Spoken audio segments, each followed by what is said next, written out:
more than a mile. Nobody. Uphill, backwards, right? Yeah, the snow's kind of deep for that.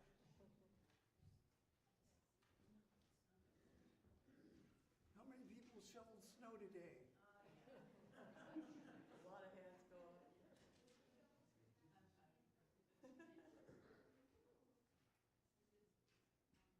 The human snow shovels, right?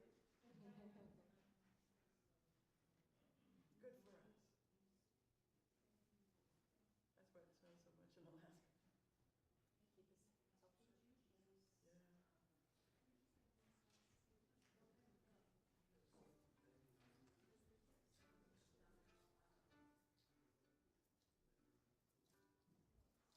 Just gonna keep the coat on, you know. It's cold in here. It's cold out there. Thing. Good afternoon and welcome to the Anchorage Lutheran Concert Series. My name is Dr. Tamara McCoy. How many of you have been to this before? Okay, almost everybody. A few of you haven't, so I will run down where the bathrooms are. We have 2 sets of bathrooms in the building. One is out the door you came in and down the set of stairs. Ladies is first and then men is at the end of the hall. And same thing out this exit door. Ladies is first after the stairs that you see on your right, your left. And then men's is at the end of the hall. Please no food or drink in the sanctuary except for water. And we are recording and live streaming this, so if you wouldn't mind taking your cell phones out, please put them on silent and no vibrate, so we don't have any distractions or strangeness on our recordings. These concerts are free, but we graciously hope that you will provide a donation to our wonderful performers tonight for getting out here in the snowy weather.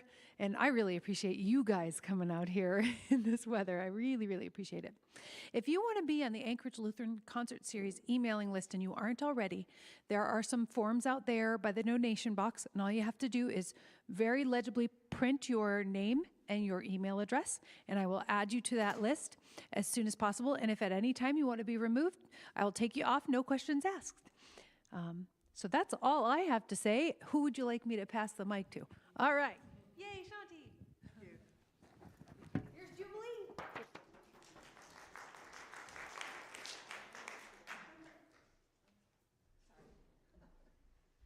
We have a, My phone, too. oh yeah. Now back to human ears.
MacDonald, and it was written by Finn MacDonald for his son Elliot, cleverly enough.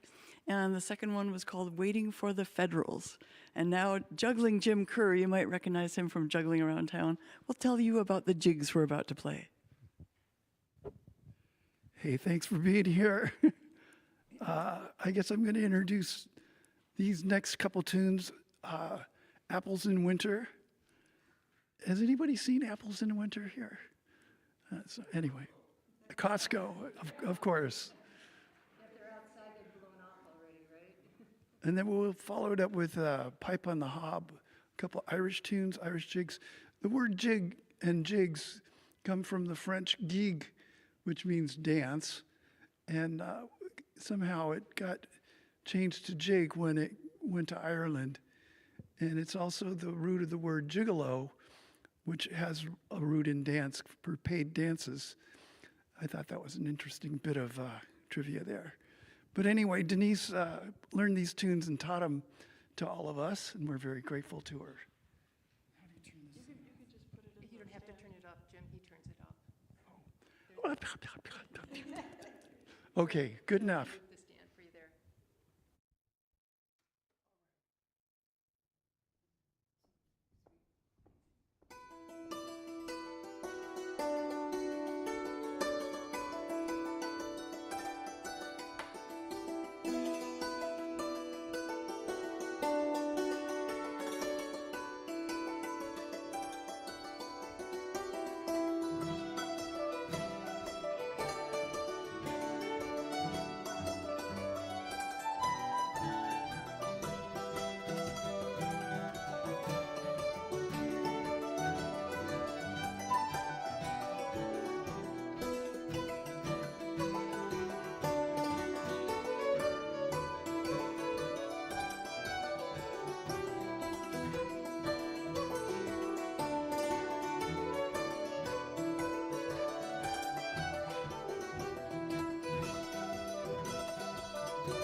Shanti, it's coming to you over here. Coming your way, I didn't notice.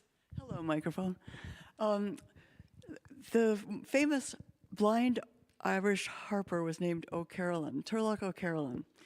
And even though he lived in the 1700s, his music is still played today all over the world. He wrote some just beautiful, gorgeous tunes. We're going to play one of those today. It's called Planxty Irwin, and I believe that those were commissioned songs. He used to move from town to town, and he'd stay at somebody's house, and he'd say, you know, if you feed me for a couple of months, I'll write you a tune. And so they did. And so Irwin must have fed him for a while. Here's Planxty Irwin.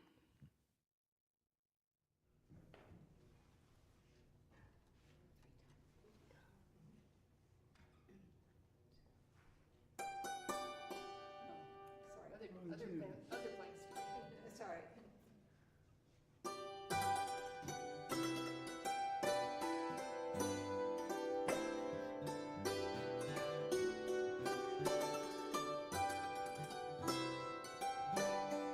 Thank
So that was worth a lot more than a couple of dinners, don't you think? I mean, that was pretty beautiful.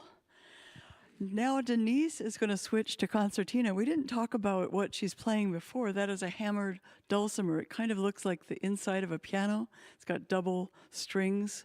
And she's going to switch to concertina now. And Denise has been playing at Irish sessions for a lot over the years. The focus is mostly jigs and reels. Lately, she's experimenting with hornpipes and would like to engage you all in her experiment. Thanks, Shanti. So I don't know how many of you know what a hornpipe is. It's three things, actually. Number one, it's a very old wind instrument, and it's a dance, such as the sailors used to do. I'm sure you've probably heard sailor's hornpipe. I was going to play a little bit, but I have to set this microphone down. Thank you.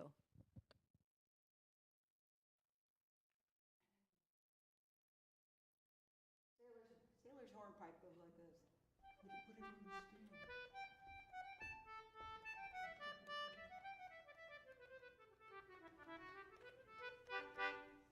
So that's probably one of the most common ones. What was I going to say? It was three things. There's a dance, and it's also a tune. So the hornpipe tunes have become real popular in Ireland. And the rhythm is sort of a skip, hop, and sometimes a stomp, stomp, stomp at the end of the final measure, or of any measure, really. So it's a 4/4 rhythm, but unlike a reel, it's played a little bit more slowly so that they can fit all the steps in that the dancers want to do. And the other interesting thing about this, back in the day of the sailing ships, the captains, and this is true of Captain Cook as well, would hire musicians on board so that the crew could dance and stay fit.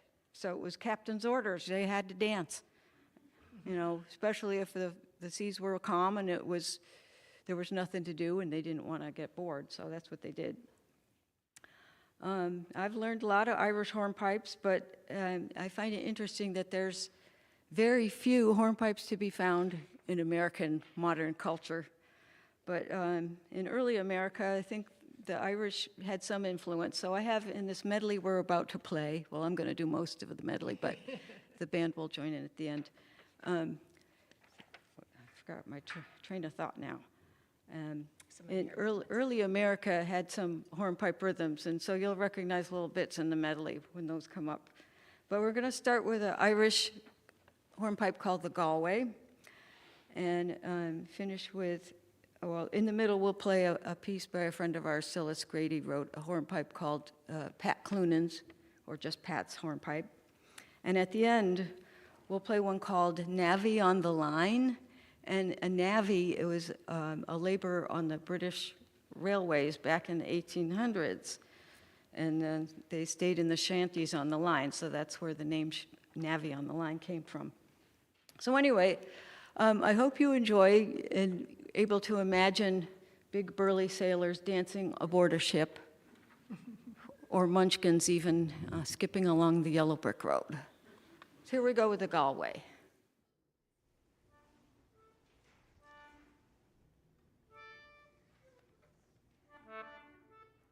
Sorry, I have to get my frame of mind. It's okay.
Oh, yeah.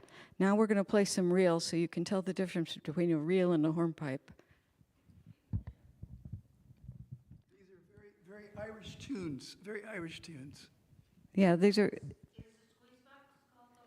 No, no, the instrument I'm playing is called a concertina.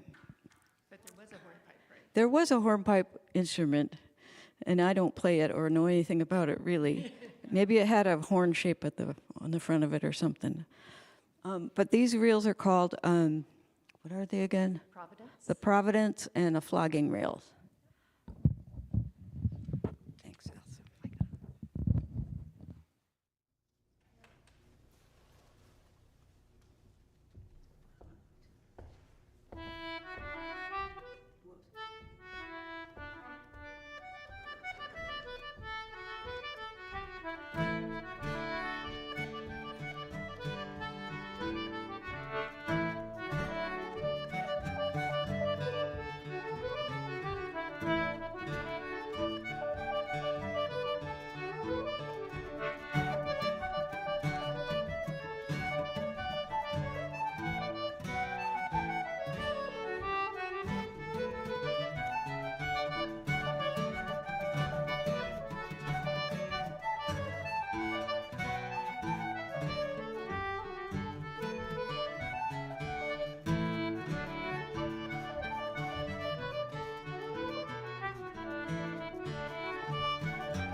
Where are we at here?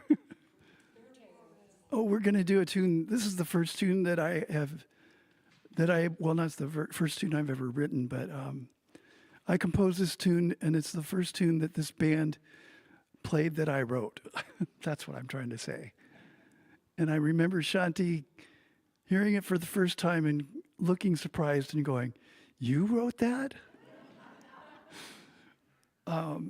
And the reason she said that was because it sounds very familiar. And if you have heard this tune before, and not by us, let me know, but in about 40 years since it's been written, we haven't found anybody to identify it as a different tune. Oh, and we're going to do a second one that I wrote that was made famous in our household by Denise, who would sing the melody to our daughter while Amanda was taking a bath. And it's called the Tub Reel. The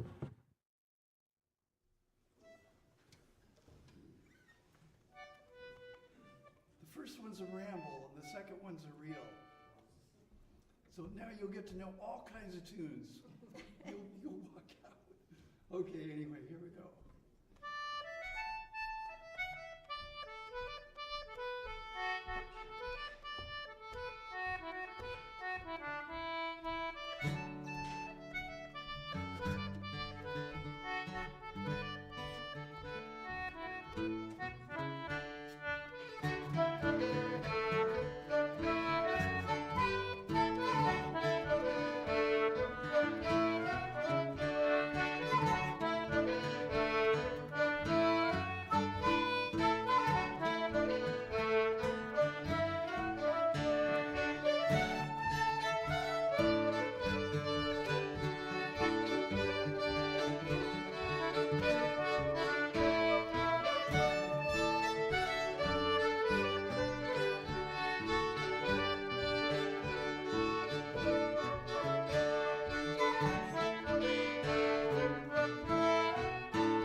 That tune is harder to play on guitar than fiddle.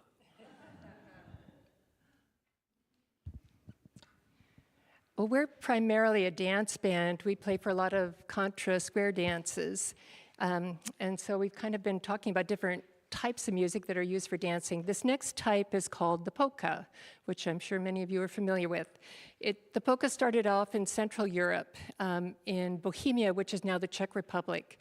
And it became extremely popular, moved to Poland and Germany, Slovenia, Ireland, and the US. It's a 2/4 rhythm. The dance includes energetic half steps and hops. It's a ton of fun to dance. The first tune that we're going to do in this set is called An Puka. It's an Irish tune.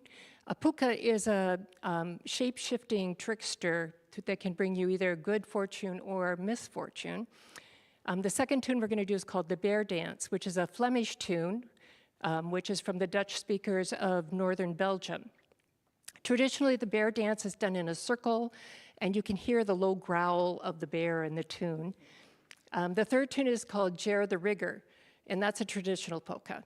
A rigger is someone that might handle the rigging on a ship, or it might be a worker whose job is to move heavy objects with cables and hoists and other equipment. So let's go with the polkas.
Well, you might have noticed that Elsa here has playing 3 different wind instruments. She's got a flute that you've seen in bands, the contemporary flute.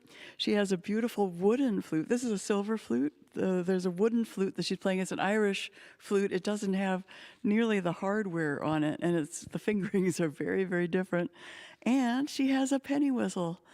It is just a little whistle. It's very common. I think it used to cost a penny. Now it's more like $15 for a cheap one.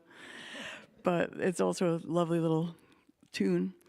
And I'm Shanti. She's Elsa. Denise and Jim are married. They have a daughter named Amanda Lynn. Really? Amanda Lynn, who's also, get it? Amanda Lynn. And she's also a very fine musician. But we're going to play a couple of marches next. It's one that I wrote. This is the first one. It's called Pirate Cat. And I'll dedicate it to our cat Rorschach. He had black and white spots on him, and you'd look at him and what do you see on the side of this cat? So we call them Pirate Cat. And the next tune is Around the Horn, and it's by Jay Unger.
All right, on to another musical genre, which is called the andro. The andro comes from Brittany in the northwest corner of France. Andro means the turn, and it comes from the Breton style. It's an area in Brittany that's deeply rooted in ancient Celtic heritage. The basic dance is performed in a line or a circle, with the dancers joining pinkies like this, and moving their arms forward and back as they dance. They take small steps. They'll take a short step to the right and a longer step to the left, so they eventually drift steadily leftwards. The first tune in our set is called St. Patrick's Andro, followed by the Wren. And you can imagine as we're playing the dancers with their arms swinging, moving rhythmically back and forth as you listen to these two tunes. Denise is going to play, probably wondering what this instrument is. This, oh, you did? Yeah. This is a guitar. Sorry.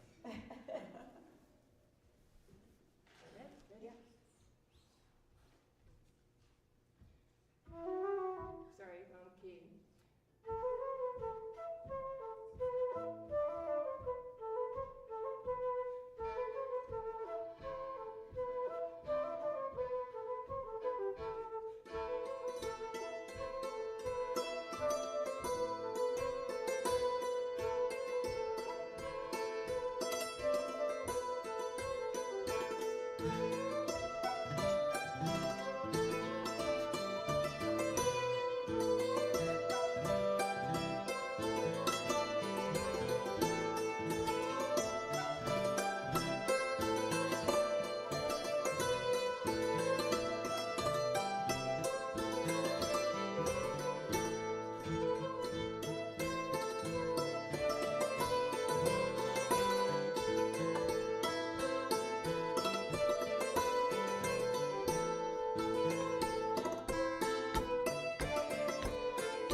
Okay, we're back to the jigs. And the jigs are 6/8, this is from Music Theory Geeks. Jiggity, jiggity, jiggity, jig. 1, 2, 3, 4, 5, 6, 1, 2, 3, 4, 5, 6. That's an easy way to remember a jig, jiggity, jig. There's also something called a slide, which is 3 groups of 3, jiggity, jiggity, jiggity, if you want to think of that. That's a slip jig. Oh, you're right. Even professional musicians get confused. Hard to believe, but yeah. Okay, you're right. A slip jig has the 3 groups of triplets. A slide has 4 groups of triplets. And you'll get people arguing, like if you're a music nerd, you'll argue, is this a slide or a jig? And no one cares except the musicians. So the first one is called Star Above the Garter. It is actually a slide. And the second one is Fox Hunters. And that's actually a slip gig. There will be a short quiz after the program. Do you want me to put it over here?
Somebody say one quick thing. And then I'll hand it to you. I just wanted to say something about that last tune and the other tunes we've been playing. Typically in Celtic music, they have parts, A part and often a B part, and you repeat the A part and you repeat the B part and then start the tune again. Sometimes these tunes have 3 parts, so it's an A part twice, B part twice, C part twice. The last tune we played, the Fox Hunter's Slip Jig, has 4 parts, which is pretty rare. I don't think I know any with 5, but there probably are some. And, you know, we've been talking about instruments. There's guitar, hammer, dulcimer, all these flutes, penny whistles. This is actually both a violin and a fiddle. And people say, what's the difference? And amazing, it's just the bowing style, basically. You can adjust things on the instrument, but basically it's just the bowing style and the kind of music that you play. I play both. This next tune is the Diamond Waltz. That you were going to, I know that you were going to announce, but I'll announce it. It's Billy McComiskey. He's a box player, a squeeze box player. And it's a beautiful waltz, Diamond Waltz. We've loved it ever since we started playing. We hope you enjoy it too.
For our last set of tunes, I'm going to turn it over to Jim and Denise to talk about some originals.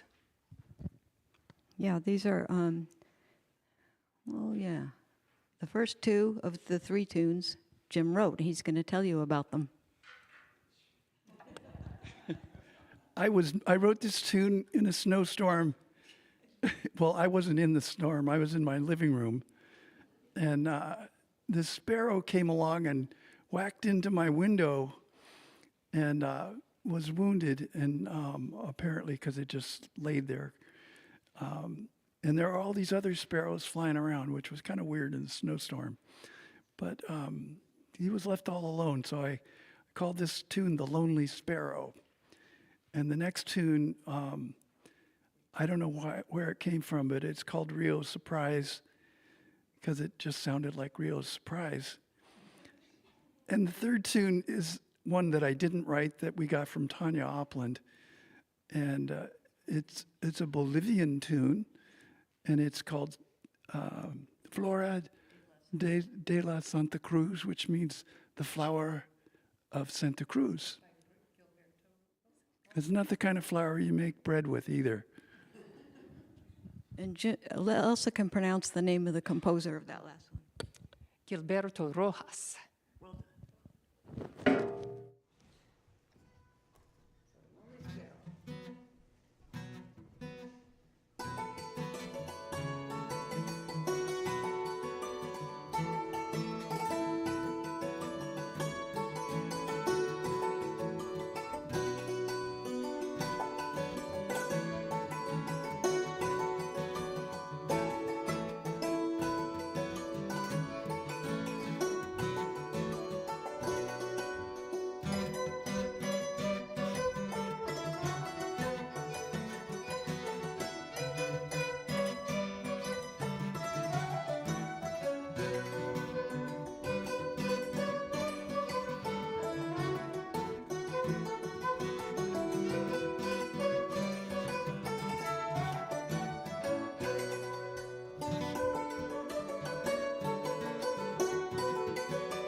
And we'd like to thank you all for coming tonight. That was our last tune. We should have warned you it was our last tune, but we really, really appreciate you being here.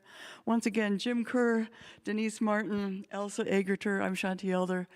We're Jubilee. Thank you for coming. And thank the sound folks for setting it up, and thanks Tamara McCoy for being a wonderful person, because she is, and organizing these concerts. Thank you again.